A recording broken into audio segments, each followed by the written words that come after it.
दिल्ली की ठंडी सुबह थी। हवा में हल्की धुंध और चाय की भाप एक साथ उड़ रही थी। कॉलेज का आखिरी साल चल रहा था।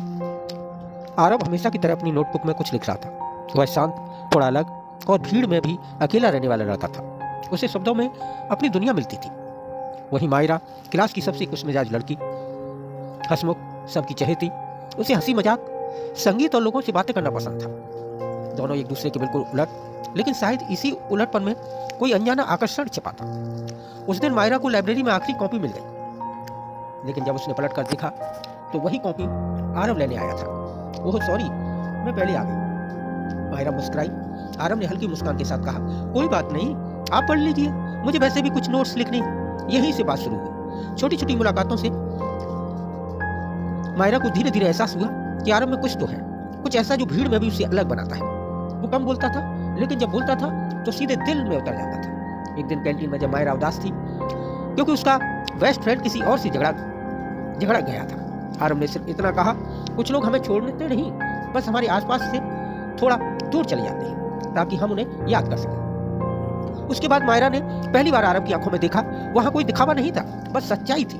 और उसी दिन मायरा ने महसूस किया कि ये लड़का किसी और जैसा नहीं है। धीरे धीरे दोनों की दोस्ती गहराती गई। रातों को चैट्स चलती, कविताएं साझा होती और गुड नाइट के मैसेज अब ख्याल रखना में बदल चुके थे।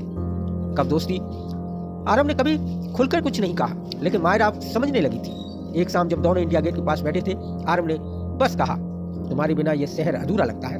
मायरा ने कुछ नहीं कहा, बस अपने बालों को हवा से बचाते हुए मुस्कुराई। वो मुस्कान आरव के लिए जवाब थी। उसके बाद उनका रिश्ता जैसे किसी अनकहे वादे में बदल गया। कॉफी डेट्स, पिक्चर नाइट्स और नोट्स के बीच दिलों की बातें। मायरा ने एक बार कहा था, तुम्हारी खामोशी में अभी सुकून है आरव। आरव ने जवाब दिया, और तुम्हारी आवाज में घर जैसा एहसास। लेकिन हर कहानी की तरह इनके बीच में भी एक मोड़ आया। आरव का पिता बीमार पड़ गया और उसे अपने शहर लखनऊ लौटना पड़ा। बस कुछ दिन की बात है, उसने कहा था, लेकिन वो कुछ दिन महीनों में बदल गए। फोन कॉल्स कम होने लगे, चैट्स धीमी पड़ गई। मायरा ने कई बार कहा, आरव सब ठीक है ना? आरव हर बार मुस्कुरा देता, हाँ सब ठीक है, पर असल में सब ठीक नहीं था। उसके पिता की हालत बिगड़ती जा रही थी। आरव अपने घर, अपनी जिम्मेदारियां और अपने सपनों के बीच फंस गया था। मायरा इंतजार करती रही, हर मैसेज, हर डिलीवर्ड नोटिफिकेशन को देखती रही। एक दिन मायरा को किसी ने बताया कि आरव ने सोशल मीडिया डिलीट कर दिया है। वो टूट गई। शायद अब वो नहीं चाहता था कि मैं उससे बात करूं। उसने सोचा, उसने आखिरी मैसेज भेजा, आरव अगर तुम्हें कभी लगे कि मैं बोझ बन गई हूं तो कह देना, लेकिन यो खामोश मत होना, तुम्हारी ये चुप्पी बहुत शोर करती है। वो मैसेज सेट हो गया था, लेकिन सीन नहीं हुआ। दिन बीत गए, मायरा के चेहरे से हंसी गायब हो गई थी। आरव दूसरी तरफ अपने पिता के इलाज में लग गया था।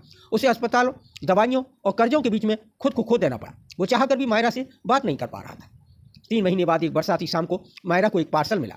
उस पर लिखा था, टू मायरा फ्रॉम आरव। उसके अंदर एक डायरी थी। पहला पन्ना खुला। मायरा, मुझे नहीं पता तुम ये कब पढ़ोगी, लेकिन जान लो मैं हमेशा तुम्हारे पास हूँ। बस दूरी थोड़ी सी ज़्यादा हो गई है। हर पन्ने में कविताएं थी, मायरा के लिए, उसकी हंसी के लिए, उसके बालों की खुशबू के लिए।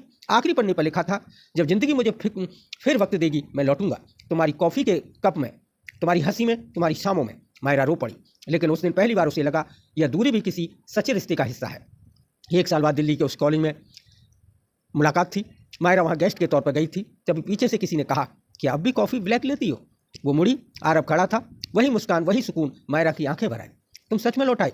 आरव हंसा, कहा था ना वक्त लग गया। दोनों कुछ देर तक चुप रहे। फिर मायरा ने कहा, मैंने तुम्हारा आखिरी मैसेज पढ़ा था। आरव मुस्कुराया, वो आखिरी नहीं था मायरा, वो तो शुरुआत थी। धीरे धीरे सब फिर से सामान्य हुआ। आरव ने जॉब पकड़ ली, मायरा अपने स्टार्टअप की शुरुआत की। दोनों मिलकर हर शाम चाय पीते, पुराने दिनों की बातें करते। एक शाम आरव बोला, कभी लगता है कि हमारी कहानी अगर अधूरी रह जाती तो? मायरा ने कहा, तो वो भी खूबसूरत होती, क्योंकि सच्चा प्यार कभी खत्म नहीं होता, बस कहानी पूरी हो जाती है।